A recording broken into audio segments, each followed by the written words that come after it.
The summer of 1988 is truly the darkest times in modern Iranian history. Some 30,000 political prisoners were executed under the direct and written order or Fatwa of Ayatollah Khomeini. The massacre is described as a political purge without precedent in modern Iranian history, both in terms of scope and cover-up. Many of the prisoners were serving their prison terms and many were near the end of their sentences and were supposed to be freed. The massacre of political prisoners lasted a few weeks and their lifeless bodies were left inside unmarked mass graves in different cities and towns. The majority of the victims belonged to the People's Mojahedin Organization of Iran or PMOI or MEK. Number of individuals who belonged to lefties and other groups were also executed. The PMOI exposed this political genocide for the first time in the same year, just a few months after the massacre.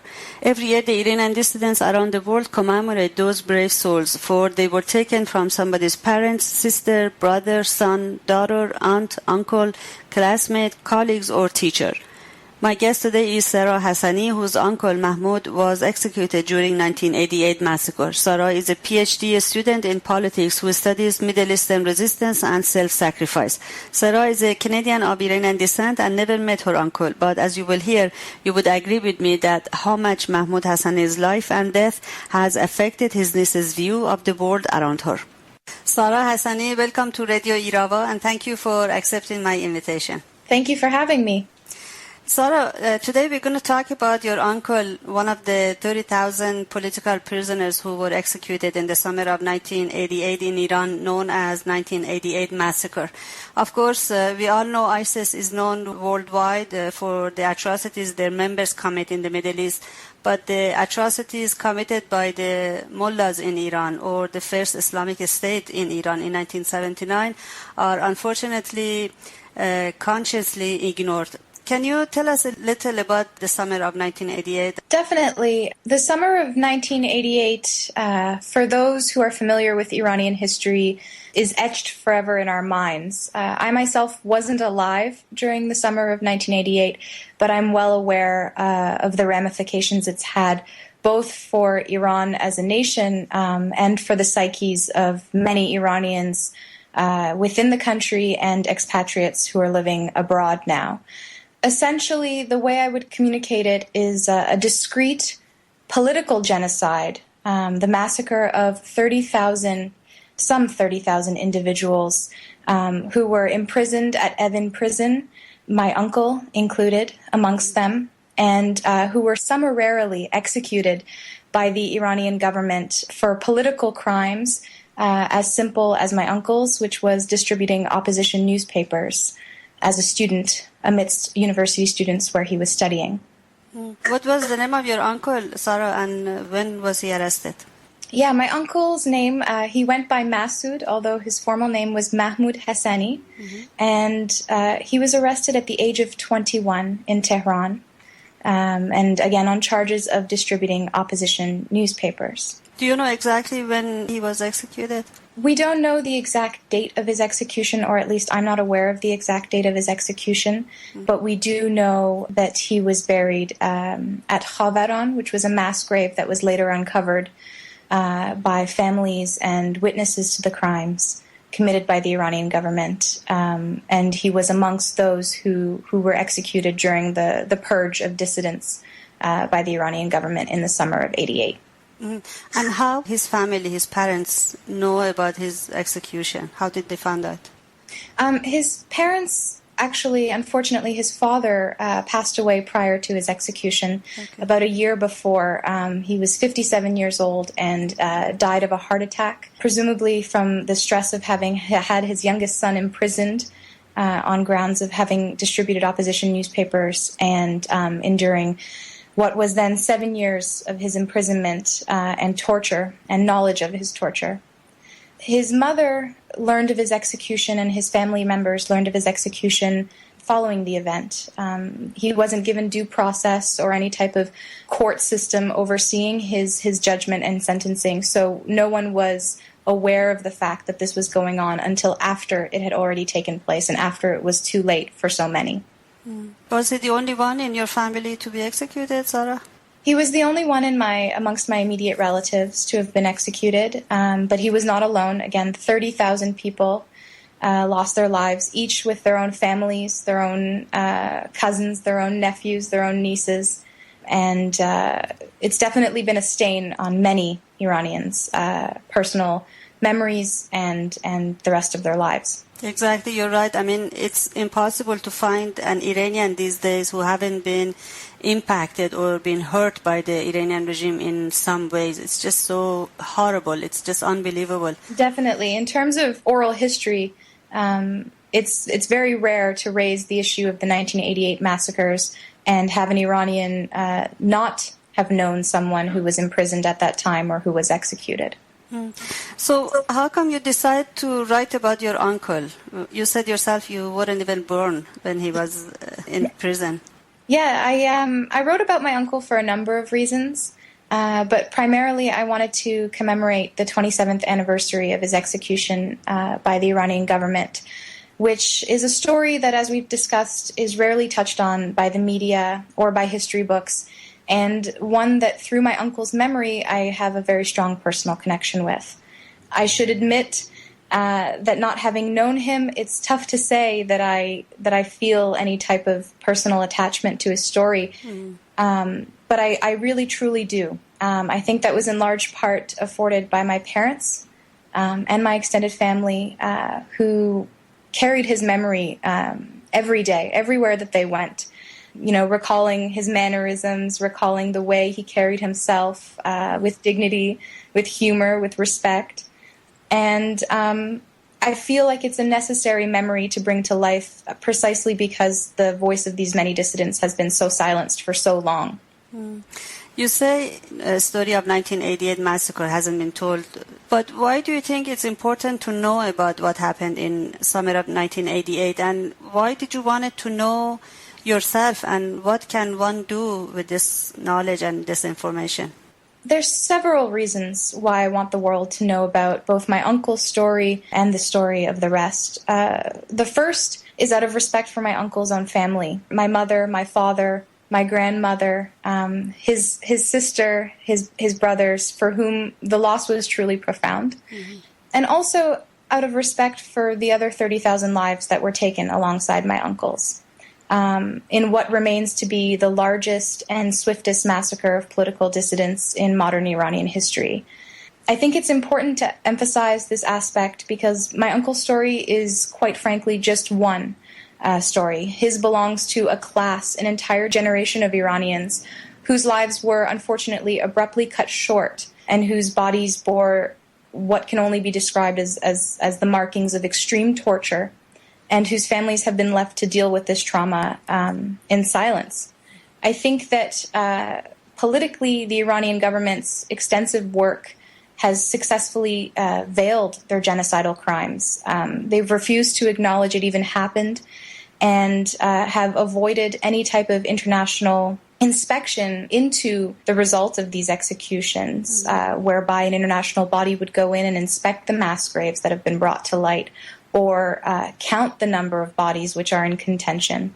And that's why I think that speaking about these memories, especially remembering them on the anniversary of these crimes, is crucial because we've forsaken it in our national history, and also internationally, it needs to play a more pertinent role in the way we discuss our policies vis-a-vis Iran, in the way we continue to ignore their human rights violations, and their perpetrating of the most heinous crimes against their own people. Mm-hmm. You know that Canada recognized 1988 massacre as crime against humanity and set September 1st to be the day to remember those who were executed at that time. What more do you think countries like Canada can do to, I don't know, to open people's eyes to this massacre, or to enlighten other people to what happened in that era? Definitely. I think Canada's decision to recognize and commemorate the anniversary is quite impactful in and of itself. That being said, it's not close to being enough. Unfortunately, we've seen a lack of journalistic attention, both to the state of political prisons inside Iran and to the human rights crimes violating the rights of Iranians on a daily basis, perpetrated by the regime that essentially carry out the same trajectory as that which led us to the massacre in 88. I think that studied attention on the part of international countries on the issue of the 1988 massacre will bring to light more than just a remembering of what took place, but also a more studied emphasis on what is taking place currently inside the country, which we also don't hear about. And that's unbelievable as well. Yes, truly unbelievable, and unfortunately a reality for many people. Sara, in your article named Witness, there's a picture of your uncle. Can you tell us a little bit about that picture, when it was taken and where it was taken? That picture was taken on a day visit following my grandfather's passing, when my uncle's family requested permission from the prison that he be allowed to visit for his memorial, for my grandfather's memorial. And that picture was taken as he was seated alongside close relatives. I don't have too many anecdotes from that day, myself not having been there personally. Right. But I do know a couple of kind of telling moments about his stay. Sure. Maybe I can share those with you. Of course. So I know that during the time when Iranians gather, they tend to share sweets and lots of food, and I think that especially on the occasion of a memorial such as this one, there would have been lots of offerings made to him. And tea. Yes, and tea. And one of the most telling interactions that I've been told of was that when he was repeatedly offered food, he had to at one point, put his foot down and say, "Sorry, I actually cannot take any more. Please don't insist that I eat." And that's very telling, because in the state of his political imprisonment and during his time in prison, he wasn't fed very much. He had suffered the brutalities of torture, and not being able to eat was one of those realities. So when he was offered food, he literally could not stomach to eat it. And I think that that just tells me everything I need to know about his condition physically. Secondly, his family pleaded with him to see if they could extend his visit for a couple more days. And he urged them that he should return to prison, to his cell, because he couldn't handle the day-to-day life, the pace of day-to-day life outside of prison, knowing that he would have to return. It would make it too difficult for him to go back to the state of a political prison, the harsh realities that he lived there, having habituated himself to that climate once leaving the prison and being out of there for too long. How long was he in prison, Sara? He was in prison for a total of 7 years. He served 7 years of a 10-year sentence, and he was later executed in the 7th year of his imprisonment on charges of spreading corruption on earth and committing crimes against the state and God. Before he was arrested, there were routine searches of my grandmother's home. I've heard stories of them having turned it upside down, looking for any documents or anything that would link him to some type of activity, political or otherwise. Routinely harassed by street cops and stories like that, which are familiar to many activists of that era. But he was eventually just picked up for having distributed newspapers. Sara, in your article, you compare Evin prison to university. Can you explain to me why? I find it very interesting for the comparison.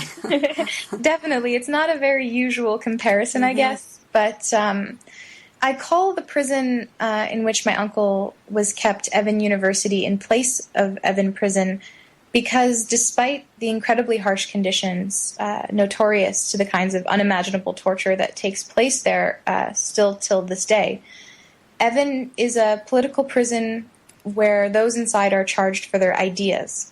They're charged for their scholarship, they're charged for their political views, and a radicality that I, myself, having spent so many years in academia now, associate with the desire to learn.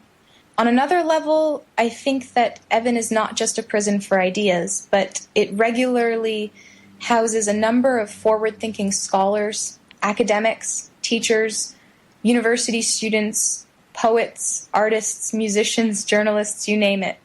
And it's almost as though, in some ways, in Iran, being too interested or too familiar with the humanities is in and of itself a crime. That's why I've called it Evin University.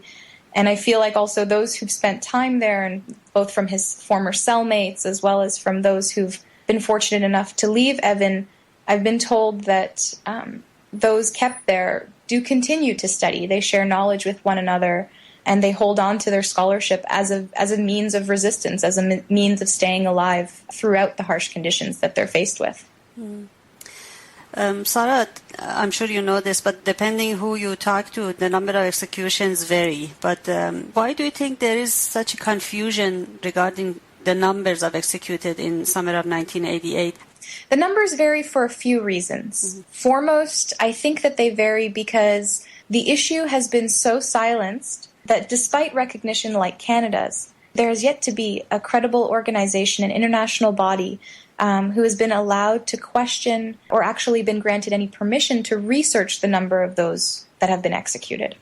The number I attribute to the massacre myself, that which is an approximation of 30,000, is due in part to the number of families whose politically imprisoned relatives simply disappeared at that time, never to be seen again, combined with the uncovering of the mass graves and the accounts of prisoners who, after they were released from prison, testified to the identities of people that were to be executed. Whatever the exact number is, what I stay confident of is that there's no doubt that political prisoners in the thousands were executed within a few short weeks, months. I also think that there's an element of intimidation involved, mostly because although not all, by no means not all, of the prisoners who were executed were largely members of the Mojahedin. So although there was leftists and progressives of all types who were executed during the 1998 massacres, a large number of them were members of the Mojahedin Khalq organization, women, men, young and old, activists, professionals, and alike. But unfortunately, given the fact that the Mojahedin have a very firm and active oppositional stance vis-a-vis the leadership in Tehran, they were primarily targeted for execution. And so given the fact that these horrific events have had an affiliation with Mojahedin, I think that there's an element of public intimidation in speaking about one's own memories, because speaking about a relative or a friend that you may have lost during the massacre just gives the government grounds to further persecute you for any type of affiliation you might have had with said person. Even outside of Iran, we see this kind of discrimination against people who support the Mojahedin Khalq, MEK, or the PMOI. Why do you think in free societies, for example, like Canada and US, there's resistance getting to know the Mojahedin or supporting them or defending them? You're very right to ask that question. I've asked it myself a number of times, and you're correct to point out that if you're in Iran, speaking to actual numbers can be cause for your arrest. But or your death, even. Or your death, exactly, and your execution. We now know that that's the case. And outside Iran, even still, I think, and I've learned this through my experiences as a researcher in this area, that even the slightest affiliation or even interest in the topic of the Mojahedin is imbricated in a whole host of other political scenarios. There are a lot of extra-governmental forces that determine these forms of intimidation, but despite the fact that this event was largely shrouded in secrecy, those who study these topics are very familiar with forms of extra-governmental intimidation, such as your livelihood, your job, even your safety abroad can be threatened. And you've had experience in that area? Certainly, I've had a very personal experience in that area. Would you share it with us? I think that perhaps it's best just to know that it is the case. I think that each Iranian living outside of Iran currently has to mediate their identities, political or otherwise, with the state of the country they live in. And Canada being a democracy, I'm luckier than most. And I know that I'm in a place of privilege, having been born in Canada, but I am very familiar with the stories of those who've experienced worse than I have, who not being born in Canada or not having landed immigrancy are subject to routine intimidation. Intimidation that used to, in Ottawa, from my personal knowledge, come directly through the embassy, the Iranian embassy, which was formerly housed there, as well as on university campuses, through various students' groups, through various cultural centers, where the Iranian government has monetary influence and is able to pull some strings in their favor. Mojahedin Khalq organization, or the PMOI organization, as you know, the women in this organization have broken so many barriers, and yet we don't read or we don't hear about these women in the mainstream media. Do you think if their story is told, it would have an impact on our daily lives? Is it important for people to know about these people, and especially the women? I think it's of utmost importance. Your question touches rather directly on the research that I myself conducted while I was completing my master's at the University of Ottawa. The People's Mojahedin of Iran, and I'm just trying to phrase this in such a way as to both address your question but also convey the severity of what I found in my research. The People's Mojahedin of Iran have been embroiled in what I can only call a war with the ruling theocrats in Tehran rather consistently for over the past 30 years. First forming their opposition in relationship to the Shah, and following the revolution in 79, opposing the Islamic guardianship, the supreme leader, and its use of interpretation of religion in matters of law. Their positions as political dissidents, especially in a context where the stakes are so high, quite commonly life or death, when dealing with the Iranian regime, is not an easy task. They're not positioned lightly. And like you mentioned, being tagged with any affiliation with the organization inside Iran is grounds for execution. Similarly, the lengths to which the government has engaged in the manipulating of history textbooks, news broadcasting, which in Iran is under the constitutional direction of the supreme leader, and other outlets for public discussion, has meant that the narrative or the story that's told of the Mujahideen is one that is decidedly concocted by the regime themselves. My research, which closely examined the relevant newsprint, the news media in Farsi and English, which the Iranian government made available to the public, demonstrated the widespread use of dehumanizing rhetoric, which was interestingly expressed in a profoundly gendered way to target members of the Mujahideen on gendered grounds. So specifically in areas that relate to the fact that they have a progressive politics when it comes to rights and the status of women in leadership.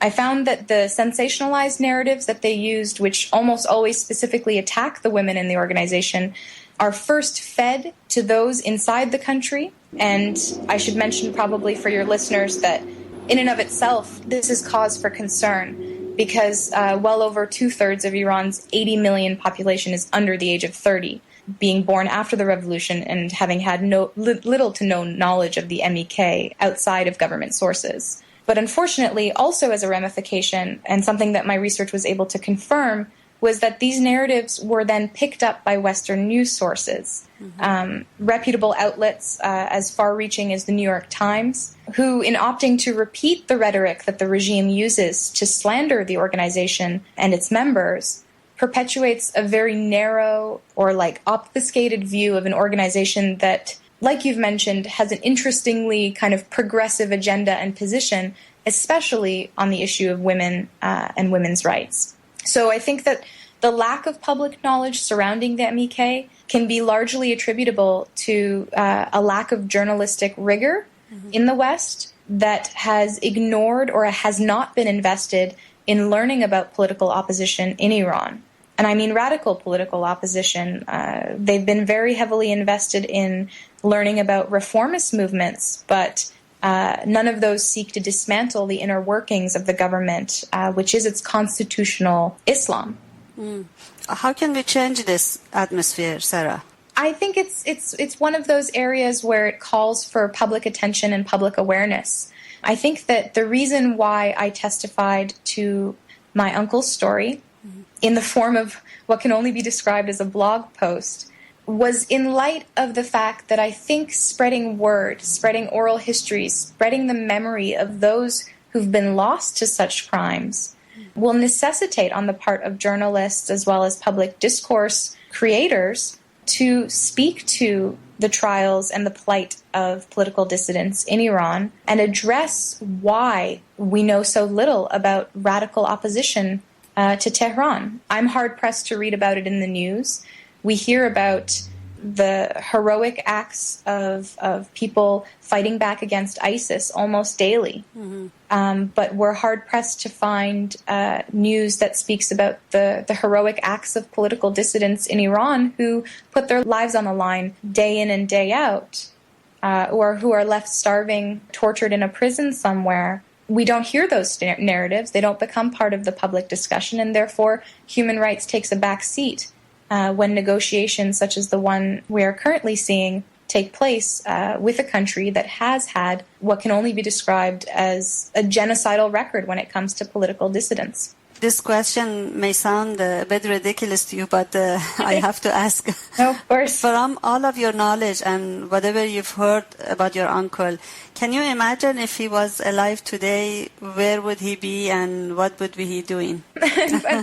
Unfortunately, I think that given what I know about my uncle, his fate would have probably ultimately ended up the same. I think that had he been spared execution somehow, he would have immediately gone back to meeting with students, organizing on campus, the same kind of activist inclinations that many university students have, but who in countries like Canada, aren't persecuted for. Right.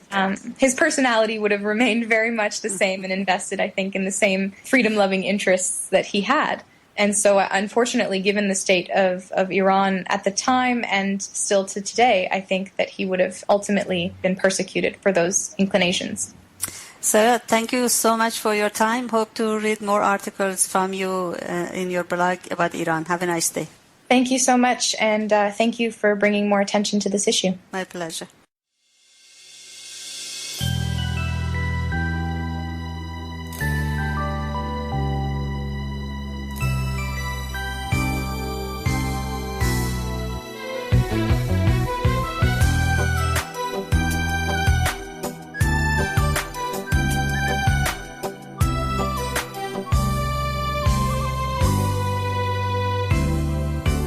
As the years go on, we reminisce the days long gone, trials that we shared, memories that made us strong. When the night grew darker, evil seemed much stronger, when the shadows stretched forever on.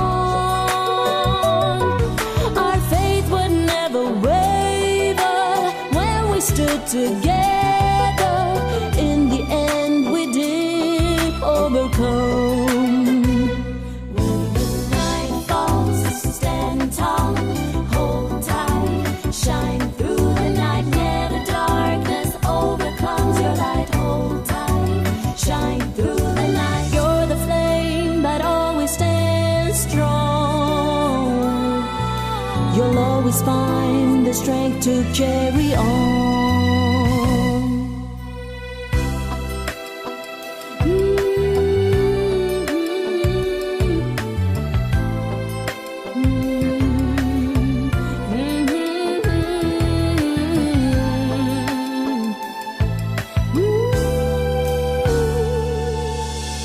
The sky we stare, where the stars forever dwell. Reminder of heroes to whom we never say farewell. In the darkest moment, when the hearts were broken, every spark of hope was just too far.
shine through the night. You're the flame that always stands strong.